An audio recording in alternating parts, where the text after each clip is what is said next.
Today's video is not clickbait. The entire premise of Mario, saving the princess with Mario, saving the Mushroom Kingdom, and needing Mario's amazing jumping abilities to be the hero, all lies. Tuesdays are often reserved for Pokemon theories, but hey, if you're looking for one of those, I have like 300 different ones in a playlist called Pokemon Theory, so if you're interested in that, just go take a look there. I mean, you can binge watch every one of them, you can set them to autoplay, there's lots of theories to be had. So feel free to watch as many as you like, but for today, we're looking at the classic masterpiece Mario, or Mario Brothers, for the NES, or we'll just be looking at all of them. Really, we're just going to extend this out to basically the entire Mario universe. Mario is well known for being the jumping master, who wears multiple hats and has beaten Bowser through the years. He's done tons of different things, tons of different jobs, and all the while saving the Mushroom Kingdom. But what if I told you that he was never needed in the first place? And no, this is not about Luigi being the true hero, because both of the Mario Brothers are not needed in the Mushroom Kingdom at all. So sign in and get ready to contribute to the discussion down in the section below, because if you're not sharing this by the video's end, I would be very surprised. What I am going to tell you, you likely already know, but it probably never once really ever occurred to you.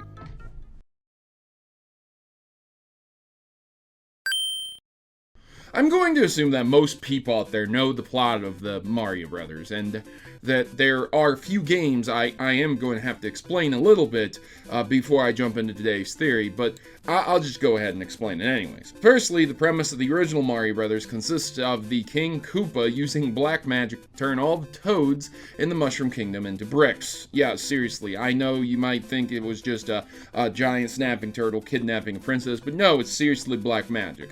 So yeah, that's why there's no toads around, and those bricks are all toads. Now, if you think about this, why didn't King Koopa, aka Bowser, just do that again later and combine it with some other powers, like, I don't know, using the Star Rod from Paper Mario? I don't know. Maybe that's just another universe. Maybe the games are all just set up to allow us to win as the players, but with that said, I want you to note that Mario Brothers on the NES might literally be the only game where the Mario Brothers were needed in it. However, I doubt that. So, I'll show you in a little bit. In Mario Brothers 2, it's Mario having a dream. So, it basically doesn't matter. But, it's important to note that in the game, that both Toad and the princess are capable of doing things themselves, just like Mario, to a certain extent. Even if it's a dream, it's interesting that Mario is dreaming that aspect up. Most notably, the entire game can be played through with both the princess or Toad. Keep that in mind for later, because as we go through the various Mario games, you'll notice that the Princess and Toad are omitted from being playable characters until Super Mario RPG. I mean, unless you count Mario Kart, but you know, Donkey Kong Jr.'s there, and he just disappeared from the face of eternity. Where's Donkey Kong Jr.? Have you seen this? Have you seen this monkey, ladies and gentlemen? In Super Mario RPG, we learn that Princess Toadstool, aka Princess Peach, is able to use magic and a frying pan. Yeah, I mean, I guess it works. You ever been hit by a frying pan? A cast iron frying pan could kill someone, seriously. Those things are heavy. So, okay, I'm starting to show you that you not only realize the princess can hold her own in battle, but she can use magic. And she can do what Mario can do, jumping through levels, beating up baddies, and saving the day.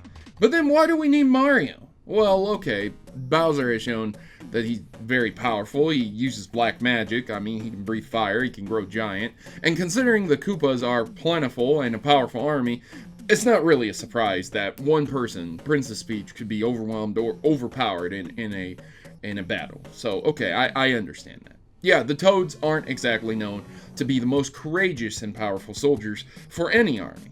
But this is also wrong. So, yeah. Toads are portrayed as some cowards who are always fleeing from battle, but I will show you that is completely wrong, and once more, why the Mario Brothers are not needed.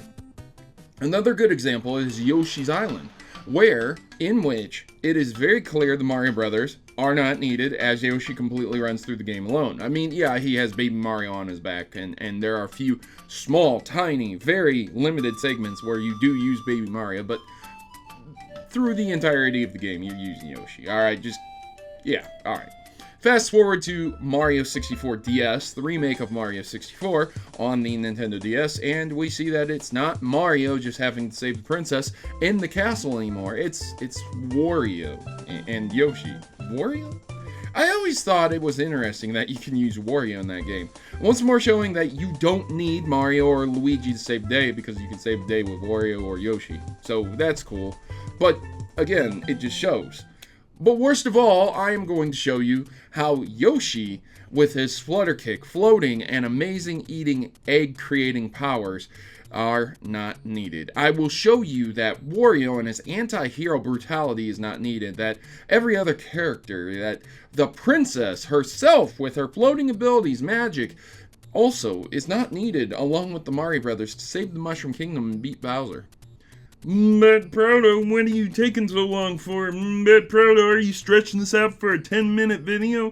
But Proto, is Mario mental? I know you're probably thinking that right now, comment section, that's okay, I understand. But I did promise you that this is not clickbait, and it is not. Looking at the more recent game, known as the new Super Mario Brothers, on the Wii, we can see that once more, you can play as multiple characters besides Mario or Luigi, which would be Toad. And more importantly, Toad's yellow and blue and red and white counterparts. So, Toad's in the Mushroom Kingdom, and they are soldiers, and you're playing with them. And I don't know why they chose them, but they chose them. And you might be saying, well, okay, it would be silly to be playing with 4 Marios or Luigis. And yeah, I agree, but there were other characters you could choose at the time. So, again, the yellow, blue, red, and white Toads, very strange choice. So why Toads? Why not Yoshi and Toad? Instead, we see that both the Toads can once again hold their own against Bowser's army and do what Mario does. But that's not enough evidence, is it? How about the more recent Super Mario 3D Land for the Wii U, where a player can play through the entire game with Toad? And this isn't just any Toad, this is the Toad of all Toads, the original Toad. Watching what can be done with Toad shows that not only can Toad do what Mario does, but he can use power-ups and he can defeat Bowser and save the princess. It's nothing special for him. Which, once again, shows that Mario is not needed, and neither is Luigi, really. This entire time, the Mario Brothers have been saving the day because they wanted to, not because they needed to. Imagine someone fighting in a war, and they're American soldiers, okay, fighting a battle. Then suddenly, 2 random people just jump in and start destroying the enemy. And while that would be great and awesome, it's also not necessary because the soldiers would have taken care of the problem anyways. The Toads were there before Mario Brothers, and whenever there was an invasion, the Toads would have been able to fend off the Koopas and defeat them. I guess in the case of the original Mario Brothers for the NES, I'm not really sure how that would have played out. That very well might have been the only example where Mario was needed. But Toad can jump, Toad can run, Toad can beat up Koopas and solve puzzles, and most importantly, Toad can beat Bowser as well. Because of Toad and Toad's ability, Mario and Luigi are not needed whatsoever in the Mushroom Kingdom. Which could also explain why Mario gets rewarded with cake and is consistently friend-zoned. Wow, you saved the whole Mushroom Kingdom. Here, let me bake you a cake and give you a kiss on the cheek. Yeah, that's just reward. You want $1 million? You want 1,000,000 coins? You want a nice castle yourself? Maybe you want to marry me? Nah, sorry about that.